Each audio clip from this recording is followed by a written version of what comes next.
All right, welcome everybody. Oh, Nicole, it says your camera's off. Oh, So we are here, guys. Nicole's just gonna work on her camera for a second. We are here today and we are talking about being you with clothes because clothes is something, fashion is an area of um, just a lot of judgment, and I think that we all sort of, there's Nicole. Hey, looking awesome. yay. Love your dress. Hey, thank you. That's so pretty. So, fashion is something that, can have a lot of judgment around it, but like I've done a lot of like working with the tools of access consciousness on it. And because I always felt like I didn't know what to wear, or like I was kind of, I wasn't sure if I wasn't sure if I looked good or not, basically. Like I would do my best, but it was just like the overall energy that I was being was often really nervous about clothes.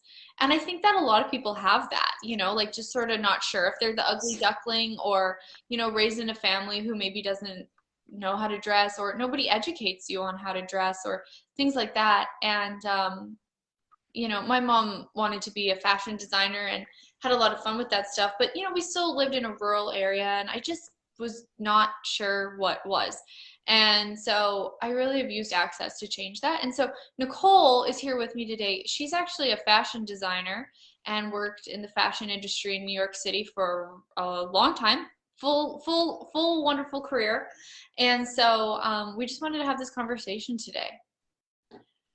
Yay. Thank you so much, Julia, for inviting me here. What a interesting topic to talk about. And it's such a like part of our lives, like fashion, clothing, how to show up in the world, how to express ourselves.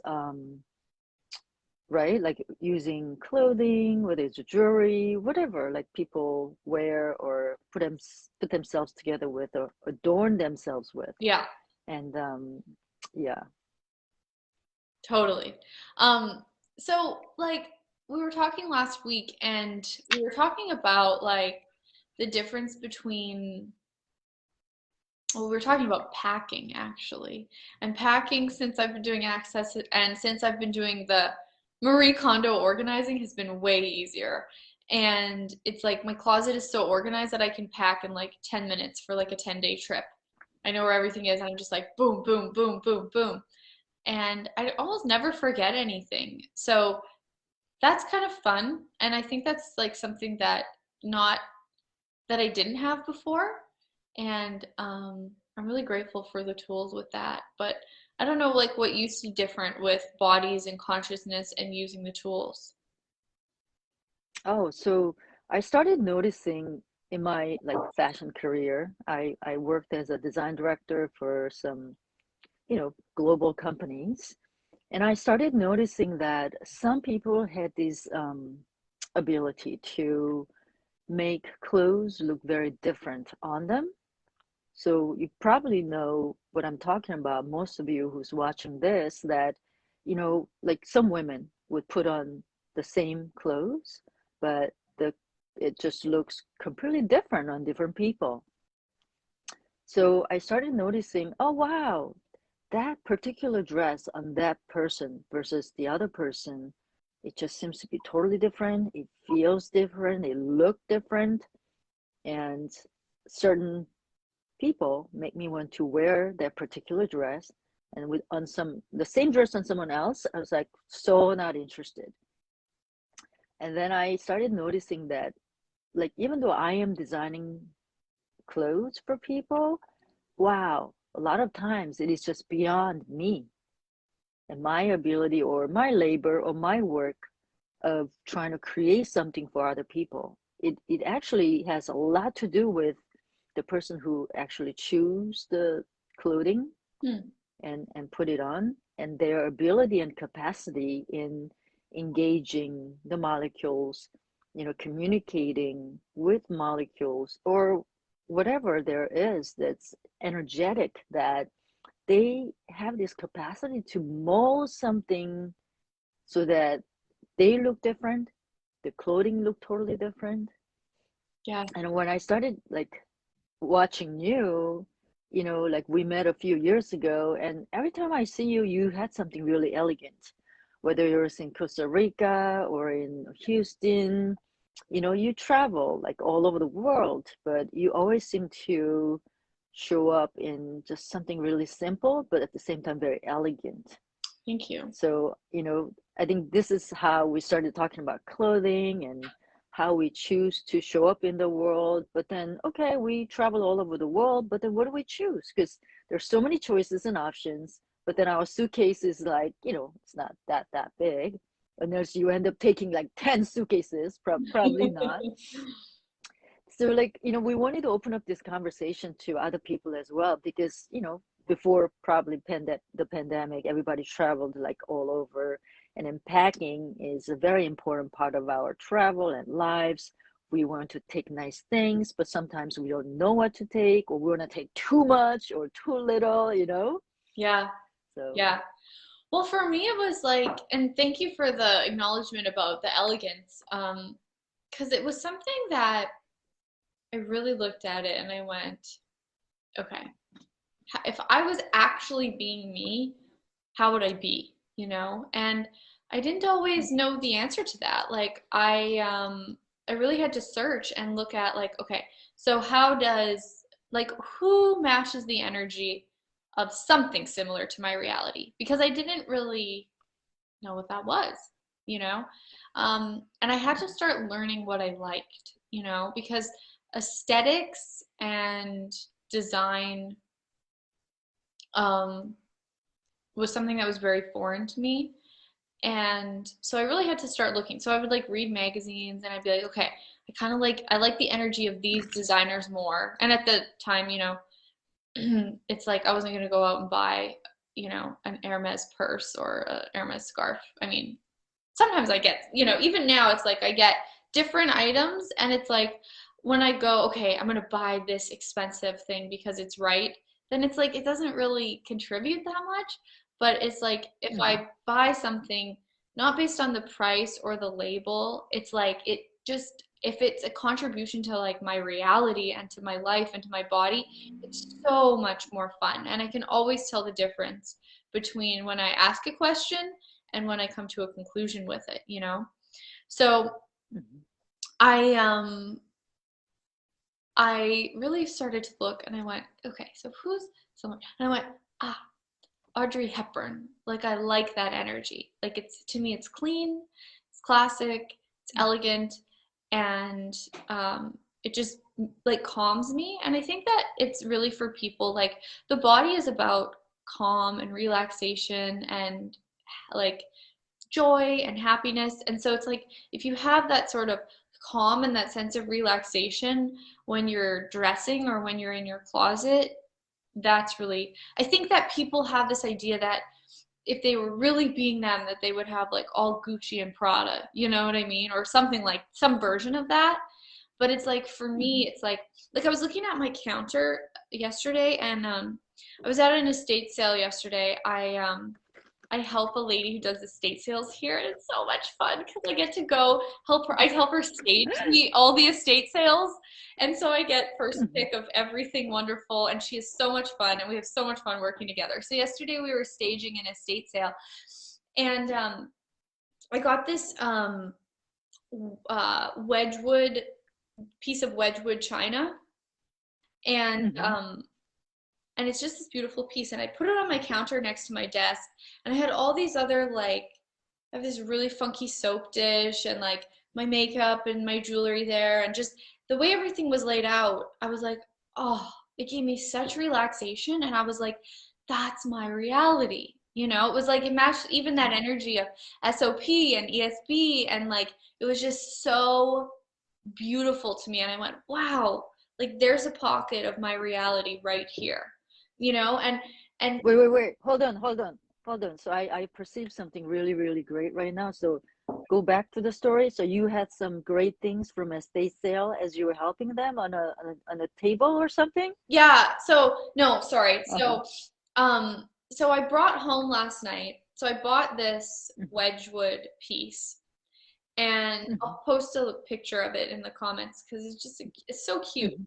And when I used to facilitate classes. The first place that I ever facilitated was the University Women's Club, and I would always my favorite room in the club was this old mansion, and my favorite room to facilitate was the Wedgwood room. So it was called the Wedgwood room because it had beautiful antique cabinetry and like hutch and buffet and all these things filled with Wedgwood china, and I really liked Wedgwood china.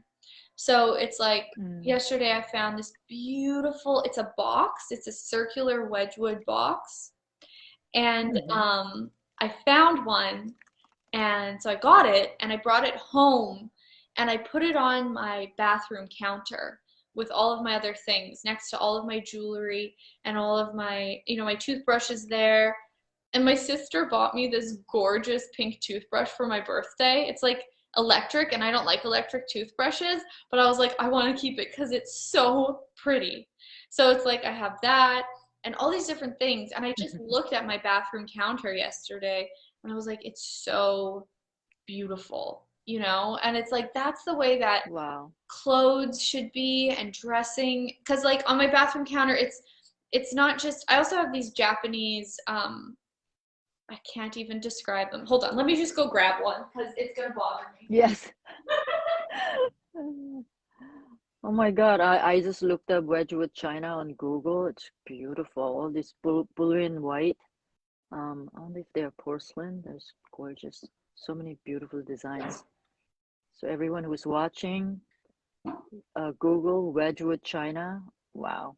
Yeah, so it's incredible stuff, and I mean, it's so this was the box that I got yesterday, and it's just beautiful. I mean, it's all made in England and it's all carved. I don't know if it's from, I'll have to research, So pretty. but it's, yeah, there's the lid, Oh, there's the thing. so beautiful. Yeah, and so it's Yeah. just like that's something that I needed tugged into my life from 10 years ago when I started facilitating foundation at the club, and it's like, Mhm. it was just something that was like, oh, I just love it. And so it's like, I found something. And now I'm realizing, okay, what else is possible with this kind of china? Because I just adore it. And then another thing I got at Wow. another estate sale, I got about 15 of these, and I didn't know what to do with Hmm. them. I think that they're sushi for, I think they're for little pieces of sushi or maybe your soy sauce. I'm not even sure. Oh, wow. But I got about 50. It's a little, yeah, the image is a bit pixelated, so it's Oh, hard okay. to tell what it is, but Okay, I'll put it's some Japanese. It's pictures. like a blue and white. Yeah.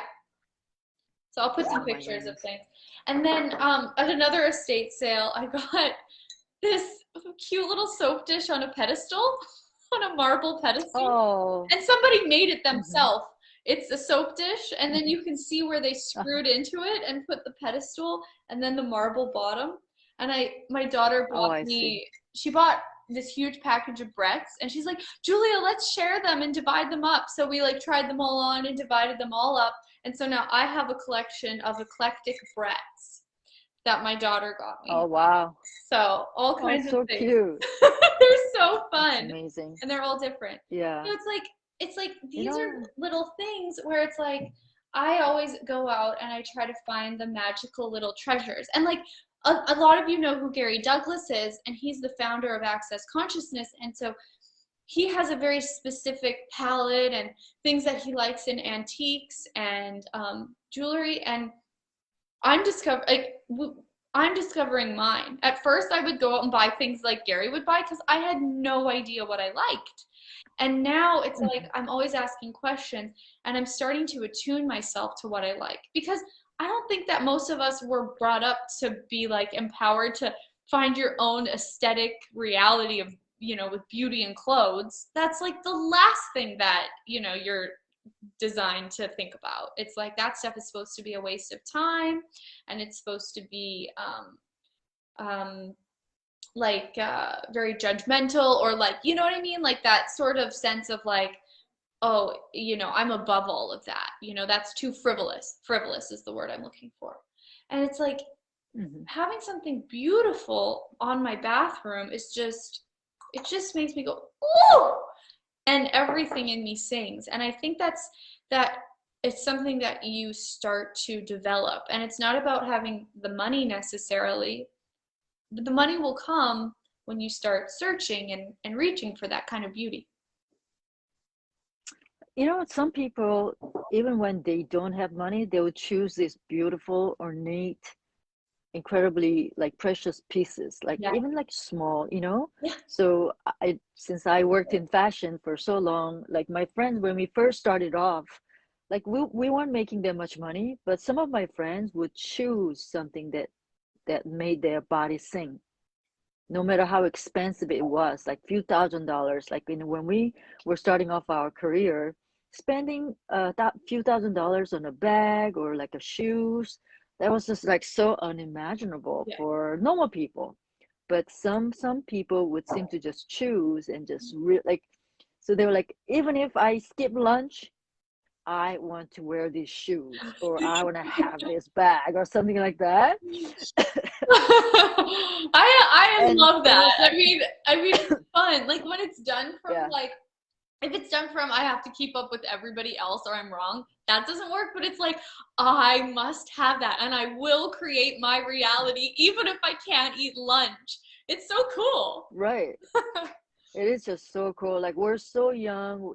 You know, some people may have called us stupid or whatever, Yeah. but guess what? Like we're like choosing the things that we really, really, really wanted to have or wear, or you know what I mean? And some of us, we will not wear that. We'll just have it and look at it and just be receive from it and so happy about it. It's like, ah, you know what I mean? Yes. So yeah, so like when we talk about these beautiful objects, whether it's a small or big, it doesn't matter. And you know, like it's like the joy that you get, the opulence that you receive, the elegance that you receive from it is actually beyond the price tag. I remember Gary, you know, talking about his own story when he was younger. He visited his aunt who was very wealthy, and she had these like beautiful things in her house. So he would just go around to like flea market or garage sale or yard sale and whatnot, and he would like he started buying like small like silver spoons, but it was just beautiful. It was antique. It had beautiful like designs and etchings around it. And so I was like, oh wow, it's not about how much you have or don't have. It is about a choice. You know what I mean? Yeah, totally. I have um I have this silver spoon. I actually have two of them. And they're large soup spoons and Hmm. they have etched on the side or on the front is the man's name, Leopold. And I Hmm. was like, "Oh, wouldn't that be cool if I had my own like spoon with my own name on it?" And Oh, totally. yeah, and it had Leopold on it. And then on the back it said Christmas of 98. And that's 1898. Oh, 1898. Holy cow. Yeah. How sweet. Oh It my was so goodness. sweet and it's so What? beautifully embellished. And the Wow. thing about it is I when I eat with it, it was actually built because I think I mean, everybody used to eat from just silver. Now people eat with stainless steel cutlery, right? So when Hmm. you ate from with just the silver, that was time where the eating a meal was a more of a beautiful event than just like I'm gonna grab something or like you know what I mean the way that it is a lot of the times Hmm. now it's not like an honored ceremony and it really was in a lot of ways for a lot of people um, at that time and so this spoon is actually my favorite spoon to eat out of because it's designed to work with somebody who has good manners because it's so deep. So I can fit more soup into that spoon than any other spoon in my house because it's the deepest soup spoon. So I don't have to slurp my soup. I can pick up my soup and eat it properly like you would have in 1898. Oh my God. Now I want to do a research on all the antique spoons and see what the angle was, how much scoop it provided, what was supposed to be more well-mannered. That is so interesting. I You know, know. and this I didn't know that there was like more angle to it and things like that. I was like always more interested in more modern shapes, but what have I been resisting? You know what I mean? And And one thing that I noticed about you is this, that you're kind of young and much younger than me, but you have this like I don't know if it's a capacity or if it's your own choice, but you seem to always gravitate something that is more elegant, um, and more like a period inspired pieces, like whether it's a Victorian or Edwardian. I don't know Yeah. what your favorite Can I show era you is, my and new, I have to but show so you my yeah. new French piece. Sorry, I'm interrupting you for a second. Mhm. Just show you this. No problem. Yeah. But I do want to hear the rest. So it's But I just got yeah, it's like this. quite interesting that you're choosing these, right? Like Yeah. people in your age, they may not go for these antiques and things like that. No. Wow, that's beautiful. And it's like it's something that I'll have for the rest of my life and I'll want for the rest of my life. You know what I mean? Like Hmm. that's something that when I'm, you know, however old I become, that's something that is so well made and all made by hand and so beautiful that it's like it's not something that I know is going to go away, you know? And that's Hmm. what Gary tries Yeah. to teach. And there's not wrong. And at one point, I was like, okay, this house is filled with antiques. I need some modern. Like my body was like, we need some modern. But it's like, but a lot of these antiques though are just, they were made with such care and kindness and joy that it's like, that's not something Mhm. that is ever going to stop being a contribution or ever want to leave my life, you know? Wow, that is so beautiful. That's huge. Yeah. So expensive. And like, what else is truly possible with your love for antiques and all? Hmm. And how much we receive from these uh furniture that's like antiques or it's old. Like they were made differently, as you said, they were made by hand, made with so much dedication and focus, and their workmanship. Like I make jewelry. It's like it's so much work, right? Like making everything by hand and all, but there's just like I'm like engaging with like molecules and like talking and speaking with them, and asking questions to the gems, asking questions to the metal. And I'm sure all these artisans back in the time, that they they didn't have these like tools of asking and Right. engaging with metal and precious gem and whatnot. But guess what?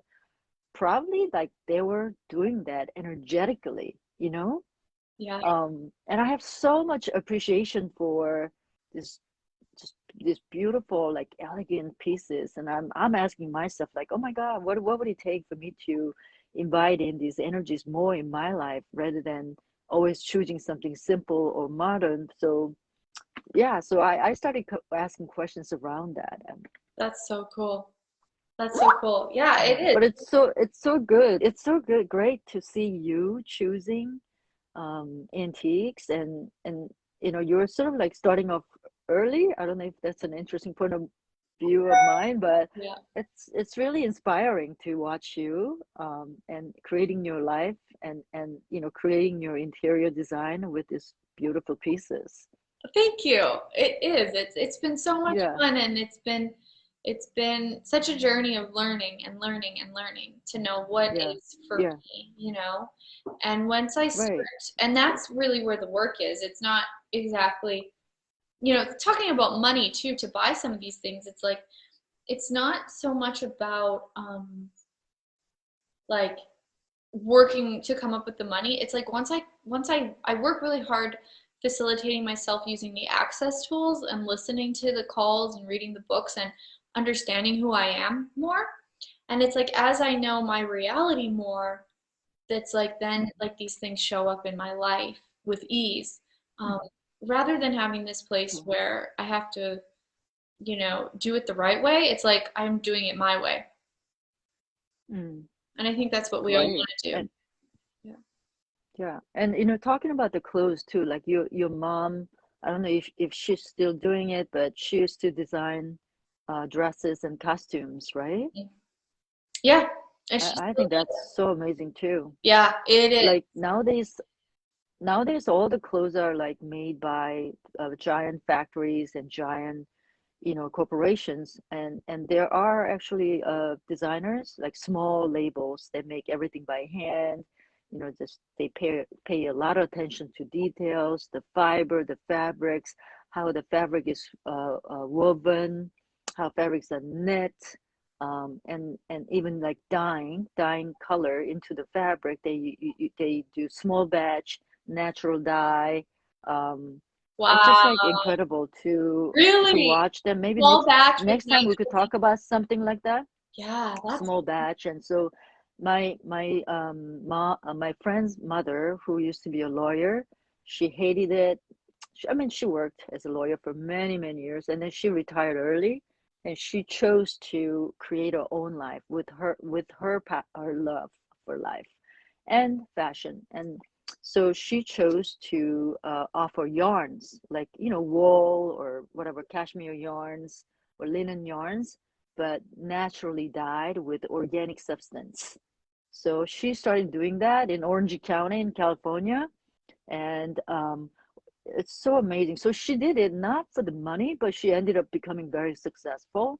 And this is so cool. Like what she would do, she would take her trip for a few weeks every year, and she would visit all her vendors, the where? people who ordered the yarns. Wh- Like, so for example, she even came to New York, and she came to these yarn stores in Brooklyn to visit. It's the stores, that yarn stores that ordered the yarns from her. So she'll visit there and ask them, how's it going? What's popular? What kind of yarns of mine are the customers liking? Any feedback, right?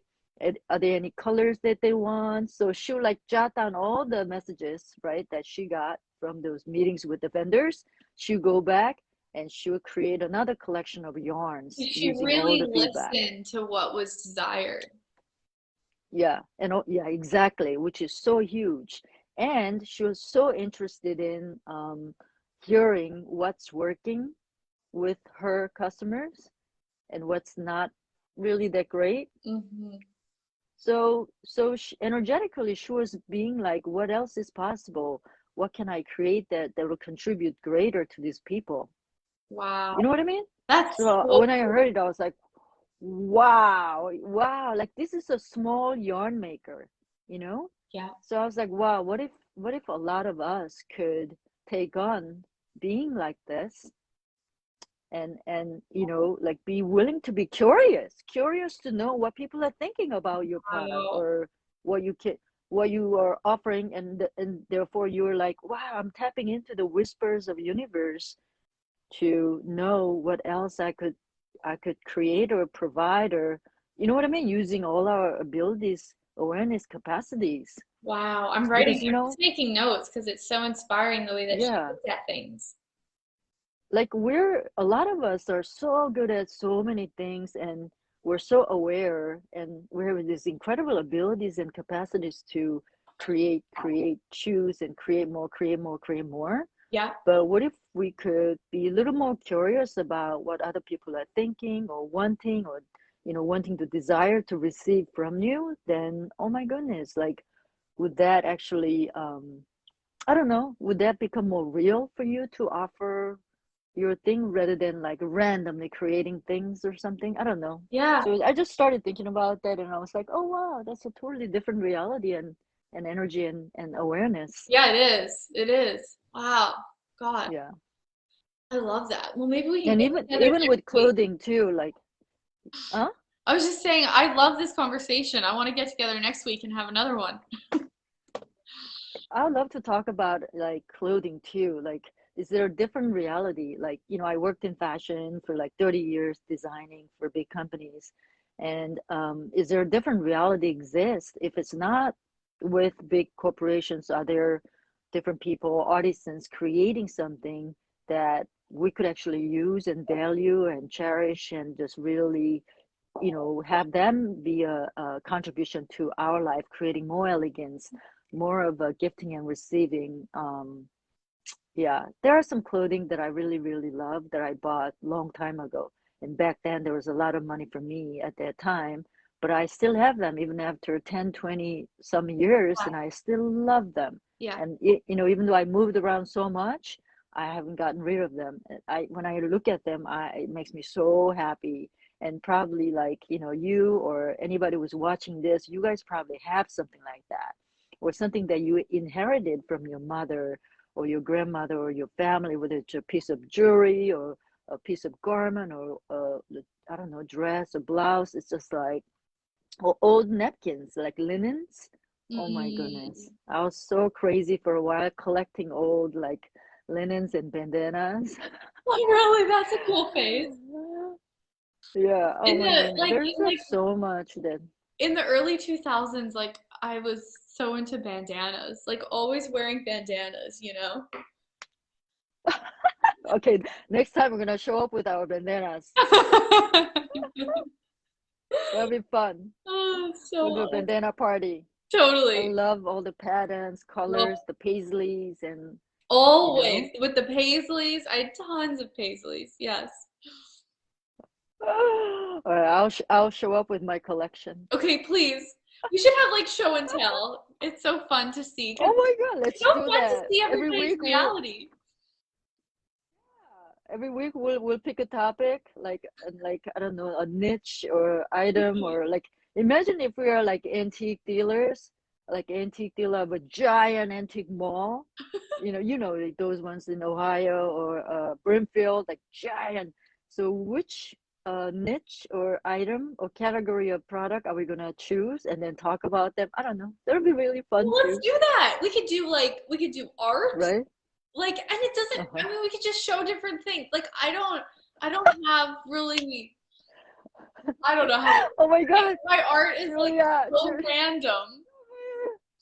I just I want have to an show you idea. guys my Okay. random art and like, I want to see your random art. And you're an artist, so I want to see it. Oh my God. Oh my God, Julia, we could totally like take trips, and like now I'm like getting all this idea. We take trips to these like big antique shows, like the ones on the field, like giant fields, Yes, I and do. they have like acres and acres of antiques. Like we could go around and like look at things and like make comments or find great treasures all over the world, and capture some of the scenes us negotiating with the dealers Oh, that as would be to the what best price. part. Oh, and using access tools Oh my God. and asking questions for those um, items that you are looking for to show up in your field. Like, oh my God, that'll be so much Yeah. fun! Like Oh my gosh. finding We all can, like antique jewelry and gems and stuff. Even that'll be fun. Whoa, I'm so oh excited. my God, that's amazing. Okay, Uh, well, let's do that. Let's get on here next week and do it again. sounds great. So Awesome. good seeing you. I You too, adore you. Have Nicole. a great day. Thank you so much. I adore you too. Bye, everybody. Thanks for being Bye. here. Bye, Bye. everybody.